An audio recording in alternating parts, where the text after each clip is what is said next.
Simplify your life. Simplify your life during transition. To be honest, live for now, for what life is. Forget about what life was or what you hope it will be.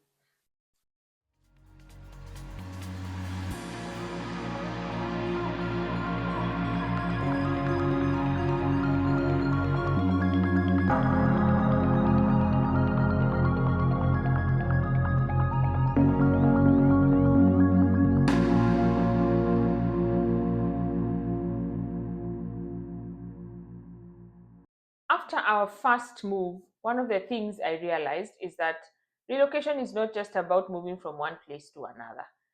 And it's more, it doesn't just test your planning and how you can plan and make the move smoothly, it tests your inner stability.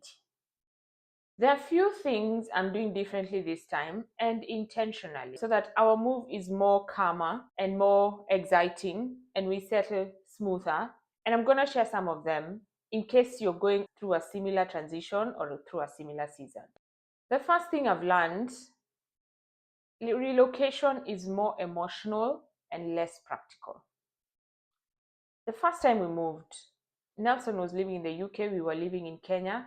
And so I thought we're going to be together as a family. That's fine. This is the goal. We are achieving the goal and it will be fine. Honestly, I was wrong. This time, I'm really more aware of how everybody is processing the move. So we're moving from Wales and we're moving to a new city in England. I understand that we're moving from a place of familiarity, we're moving to a place of less familiarity. I understand that some people have to settle in school.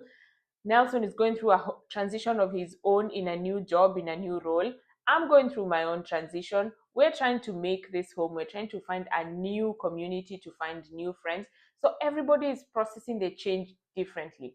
And I'm very aware and present at that and just acknowledging those emotions. That transition doesn't just happen overnight. Yeah, we've moved, we found a house, we found a school, we found all the practical bits. We're trying to do all the practical things. But then your mind also has to come to that place. Your emotions also have to come to that place.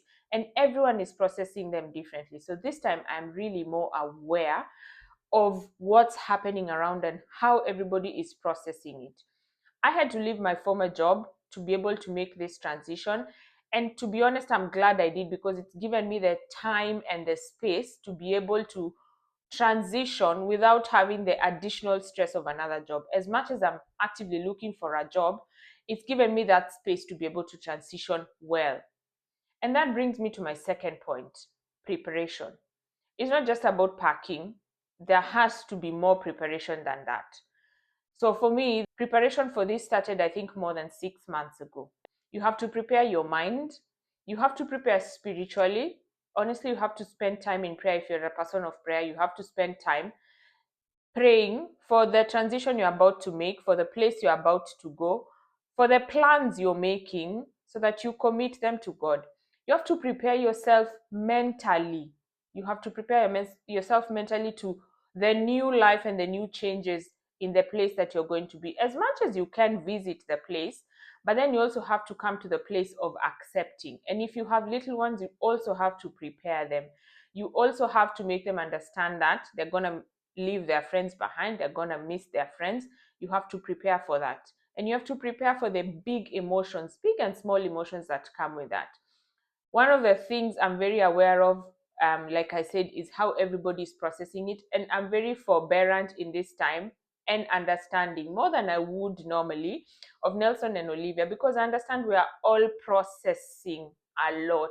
So there are some behaviors right now I'm more tolerant of because I can tell this is not just her misbehaving. This is just a symptom of what she's really feeling. She's missing a friend. She's trying to process the change, or he's trying to process a change. He's trying to settle. For me, preparation has been really key.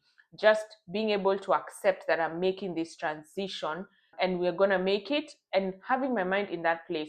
You can have yourself overly positive. There's a tendency to be like, oh yeah, this is what we've always wanted, and we're going and being overly positive, and then you get there and reality hits you and you crash.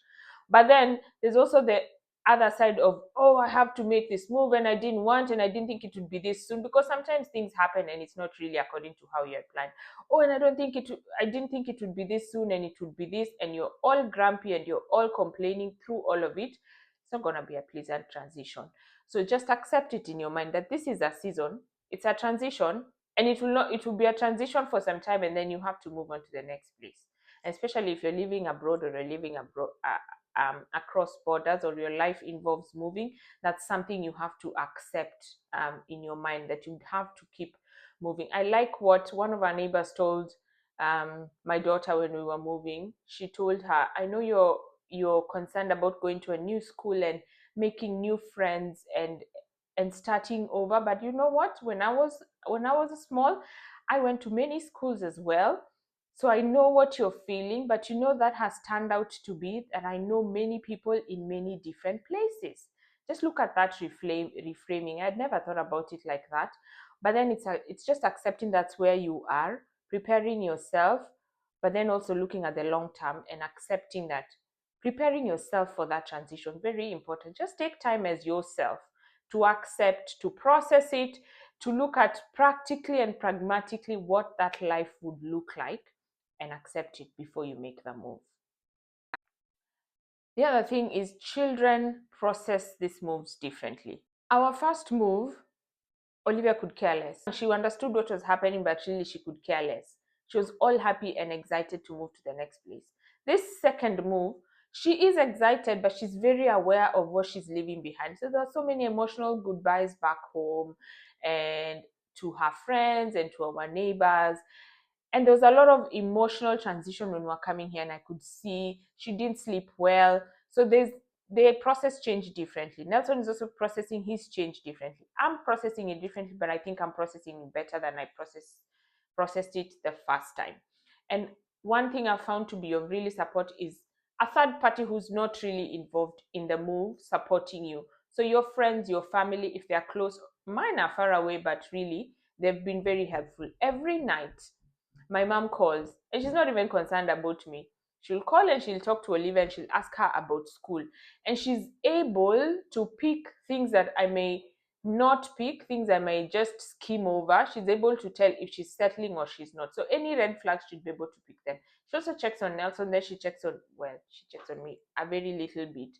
But just having a third person or a third party who is also looking out for you, also is also praying for you, my friends who are praying for you, helping you through this transition, because you are really in it and you're focused on the logistics, but someone who is just like a sense check. And that has really helped to know that if I miss something, hopefully she'll be able to pick it in the conversation. And if there's a red flag in terms of, for me, school is very important, we can be able to raise it, we can be able to address it.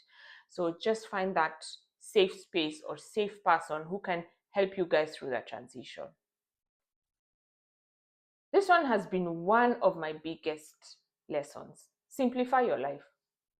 Simplify your life during transition. To be honest, live for now, for what life is. Forget about what life was or what you hope it will be. I love big houses. I love my space. I love grandeur and all that. But we moved even to a smaller house, and I'm really happy with it. Nelson was looking at me and thinking, when we came to this house, he thought, oh, I was very happy. I'm very happy with a small house because I've realized actually less cleaning, less work. I mean, easier for us. And this is what fits our family and budget at this time. So how do we make it work for now? And how do we make it work for the moment we are here and for this time? We can move into a bigger house later if we wish to, but this is what life is now. So I've learned to simplify life. We were moving from a furnished house, now it's unfurnished. We have to furnish slowly. I'm just taking the time looking at it. I have the chance to furnish it according to my taste. I'm enjoying going around the charity shops looking for stuff. I've not had a fridge for close to a month now. I didn't think I would. When we came, I was like, first priority is a fridge. Turns out we got the washing machine, we got the other things faster than we got a fridge, and somehow we are surviving. Simplify life. I've just learned sometimes we overcomplicate our lives. Live for now. Simplify your life during your transition. If you don't need it, leave it. Don't create problems where there are no problems. Just live for what you need at the moment. My final point, don't fight the season. You can go through something with clenched fists, like really struggling and just holding on to dear life, or you can just relax and go through it. There's a reason why when women are giving birth, when you're in labor, you're encouraged to breathe. If you go to the gym and you exercise, you're encouraged to breathe as you do the exercises, even during stretches and yoga. Don't resist it. Whether it was planned, if it was planned well and good, if it came earlier than expected, breathe, just flow through the season. Do not resist. If it has come and it is here and it has to be made, if the transition has to be made, just flow with it. The more you clench, the more you try to control. Transitions, I think, reveal our need for control. The more you try to control and force issues, the more stressed you're going to be.